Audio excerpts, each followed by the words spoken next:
Yeah, but with that being said, let's talk about baseball. They had a dominant dominant week this week, 4-0, and they swept Oklahoma, who was a top 10 team. So 5 pitchers needed.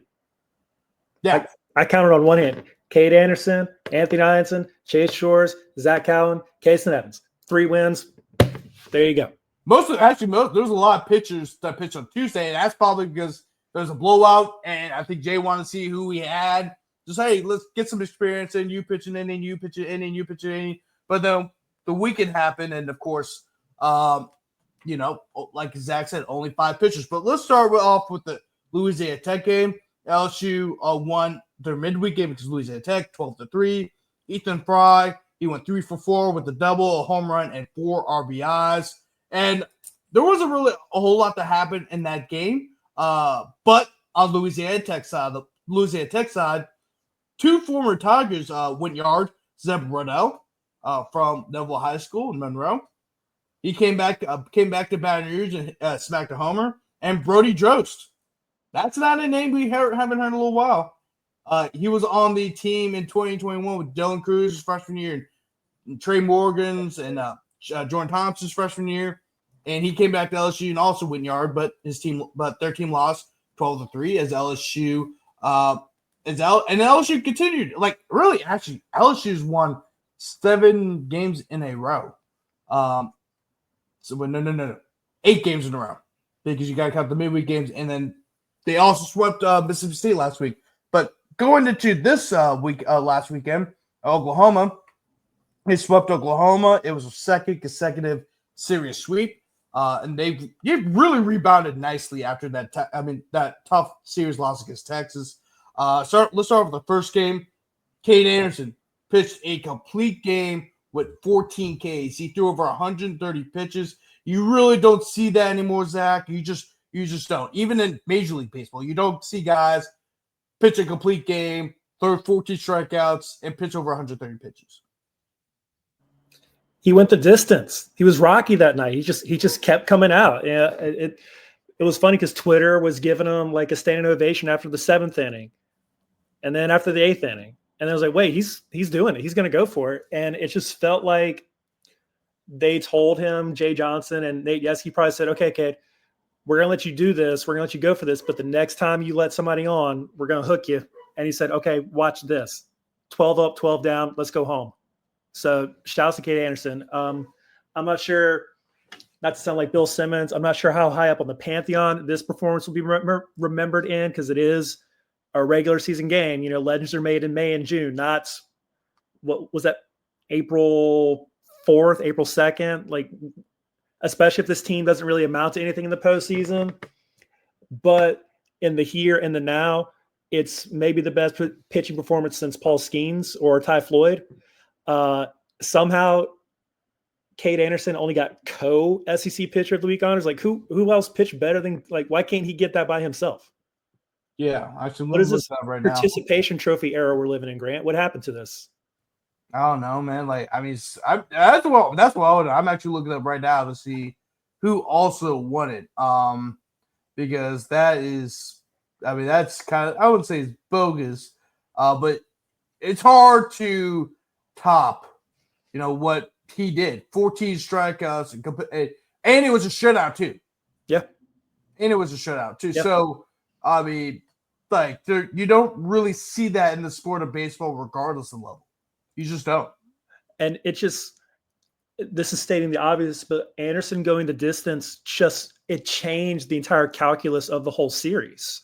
By not having to use Cohen or Evans, you could, looking back, you could have said, okay, we can use both for game 2 to win the series. It didn't even play like that. You only had to use one for each, and it led to this sweep. And no, LSU is not going to be able to just do the whole let's do 5 pitchers thing again. Like, that's not going to happen. Yeah. But it gives you definitely belief that we've got a clear-cut top 5. Gavin Guidry could be on his way back, should be on his way back. Jay Johnson was saying maybe Auburn is the weekend he comes back. So that's 6. And you just need 2 more pitchers, 1 more maybe. So You've got the uber talented William Schmidt. You've got Newt is starting to throw a little bit more strikes. So there's reasons for optimism, and I don't want them playing. I don't think they're playing their best ball yet, and I don't want them playing their best ball yet. I don't want them to peak too soon because I think that kind of undid the 2013 team, the 2015 LSU team. Maybe they were playing a little too perfectly in April, and I'm not saying they ran out of gas, but that level of play is very hard to maintain for what's the day, April 7th. Like that's not going to last for another 2.5 months. So honestly, I would be okay. I don't want to say like I'm okay with them losing series, but with the level of competition they've got upcoming, and because you're 10-2, you've got such a good cushion. You only need to play maybe 500 ball to have a national seed locked up. So you can kind of sort of tinker and figure things out between now and Hoover starting, and then try and play your best ball in May. Yeah, I mean, well, look, and that's the thing too, is that you don't want this team to peak early, but what? Just let them peak the whole entire season. If they play like this the whole entire year, then there's no worry. I mean, like, of course, I think that's what we kind of worried about in 2023 with the team, because remember they had that the month of it was like late May, April, early part of May where they really struggled. I mean, of course, they lost back-to-back series. Yeah, they blew like a 13-3 lead against Mississippi State. Like at home, it was awful. Yeah, crazy, and like it just seemed like, oh well, maybe this team, they win with Paul Skeens, but what they look a completely different team without Paul Skeens. You heard that chatter, and then of course they won the national championship. Without using Paul Skeens. Without, yeah, exactly. Well, they used Paul Skeens the first game, and then they used them and they used them in the Wake Forest game, which was probably one of the greatest pitching duels of all time in college baseball. Period, with Rhett Lauder and Paul Skeens. That was awesome to watch. That was really awesome. But anyway, I'm glad you brought up. What was it before you said the peak? It was the cushion. What was up? The cushion they've got at 10-2. No, it was before that. You meant he put complete changed how you said his complete game, his the whole series. That happened very similarly in the regional at Baton Rouge in 2023, where Jay Johnson decided to pitch Paul Skeens. Yeah, and a lot of people are like, "Why would you do that?" and blah blah blah. And then also, he pitched a complete game. Yeah. It was the only time all year Paul Skeens pitched a complete game. But because he did that, LSU was allowed to use the relievers in full force. And I even said that when it happened. Matt Moscone was going off on Twitter about that. The guys at D1 Baseball wondering why he was doing that. And everybody was kind of going off him. I was one of them. Yeah, you were one of them. And I remember texting you. I was like, look, I actually think this is genius. Because I think he's going to let Paul pitch the whole entire game. I really did. I think that I wish it maybe wasn't the plan for him to pitch the entire game, but he was going to go at least 7 innings. They were going to let him go 7 innings, like at least. They were trying to limit the use of the relievers as much as possible, and that showed up in that first game against Oklahoma. And also, he was on fire. Like, why not? Like, shoot, we don't have to use any of our relievers. We'll take it. Yeah, he wasn't laboring. He wasn't really losing velocity. More importantly, he wasn't missing his spots. So there was no need to take him out. He was in his zone. And obviously they're not going to do this each and every weekend between now and whenever the season ends. But for that one night, Anderson had it going. So ride it. Yeah, and also, of course, he made a lot of money too. Because remember, he's a draft eligible sophomore, and I think a lot of people have to think about that because stuff like this is what gets you money. Yeah, especially gets you drafted at very high. He outdueled future first-round pick Kyson Witherspoon that night. Yeah. That says a lot. But anyway, the other co-pitcher of the week was Liam Doyle, who he had 8 strikeouts and 2 walks over 6 shutout innings in a 10-0 7-inning run roll victory over Texas A&M in Friday's series opener. It was a no-hitter, but it was a combined no-hitter, and ironically, they ended up losing that series too, which is kind of the funniest thing. The way that series started, how that series ended. It's kind of funny. But going on to game 2, let's talk about game 2 as well. Anthony Ianson followed that up with an 8 strikeout performance. He pitched 5.2 innings. He also allowed just 3 hits and 2 runs. None of those runs were earned, but they weren't earned runs, so they won't account against his ERA, and he had 4 walks. He improves to 5-0 on the year. Casey Evans picked up his 6th save of the year. He only allowed 2 hits and no runs, along with 5 strikeouts. Chris Stanfield, 4 for 5 with 2 doubles and 4 RBIs. And Josh Pearson blasted 2 home runs. And Hunter Dickinson also blasted a solo dinger as well. In game 3, Derek Curiel, the freshman sensation, has been awesome all year for the Tigers. He's either been the number 1 or number 2 batter statistically in terms of his batting average and all that good stuff. Yeah. The next time Curiel does not reach base will be the first time he doesn't reach base in a college baseball uniform, which is just absurd at this point. It's 33 games now at this point. Yes. Yeah. See, I mean, it's insane. Like, he was supposed to be he skipped the MLB draft. He could have gone he could have gone to the pros, but he decided not to come. Similar to William Smith, decided to stay at home. I would not stay home, but go to college. And a lot of that is because of NAL. Yep. So if you want to talk about some of the good aspects of NAL, that's one of them. 2 of those runs came on off of an errant throw, and then the other run came off of an RBI base hit. Chase Shores picked up the win after recording 4 strikeouts with 4 walks and a run allowed, which was unearned. And he pitched through 5 innings. And Zach Cohen got his 4th save of the season, hurling 4 strikeouts in 4 innings. And Zach, and there's something I wanted to bring up. I didn't bring this up last week, but I think after seeing this performance, and of course it's still a long season to go, and I don't want to put this on him, but I'm really starting to think that this pitching staff is better than 2023's. Not because of the talent, right? Because, I mean, who's more talented than Paul Skeens? I mean, yeah. But you also got to think about this. Like, and what I mean by this is because 2023's pitching staff never really lived up to its hype, and a lot of that was because of the injuries, right? You lost Grant Taylor was supposed to be your day 3 guy. Mm-hmm. And Grant Taylor pitched better than Paul Skeens during the fall camp and everything like that. I mean, higher velocity, striking people out, you name it. And he got injured before the season. Then you lose Chase Shores for the year with the UCL, which knocked him out next season as well. He was starting to find his groove. And then Garrett Edwards, who really looked like he was the best reliever in the SEC. And it wasn't even close. He tears his UCL against South Carolina.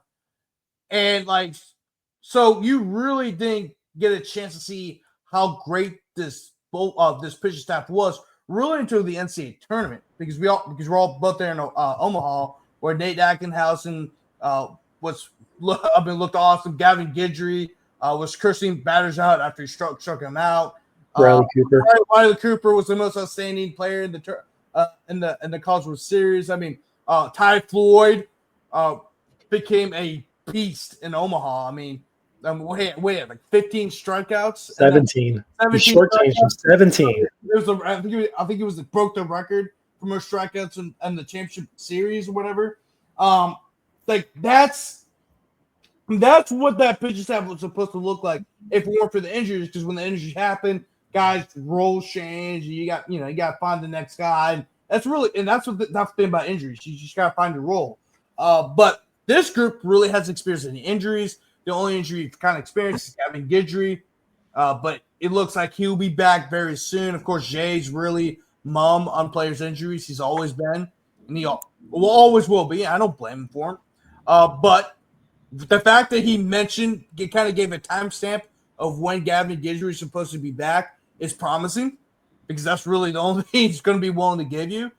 So I think that's so I really think this pitching staff has a chance to be better than 2023, because all the depth of the staff has remained intact. There hardly has been any major injuries, and really a lot of the staff is younger guys. So we're still waiting on when it's going to start clicking. Casey Evans, I believe it's a freshman.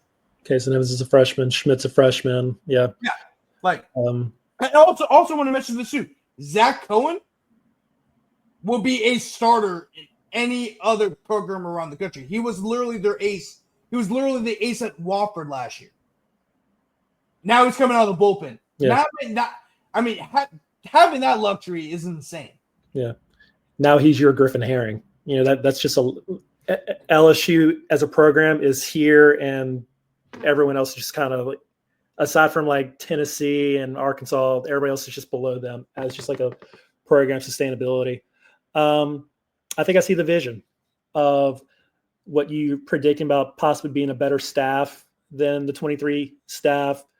Maybe not as high of a ceiling because the schemes is just such a boost, but I think probably ends up being a little more, like you said, it's a deeper group. And who knows, maybe you do get some bullpen surprises, because like that Nate Ackenhausen game against Tennessee the second time around, that came out of nowhere. Griffin Herring as a freshman coming on in like the second inning of the second Wake Forest game to save your season. That came out of nowhere.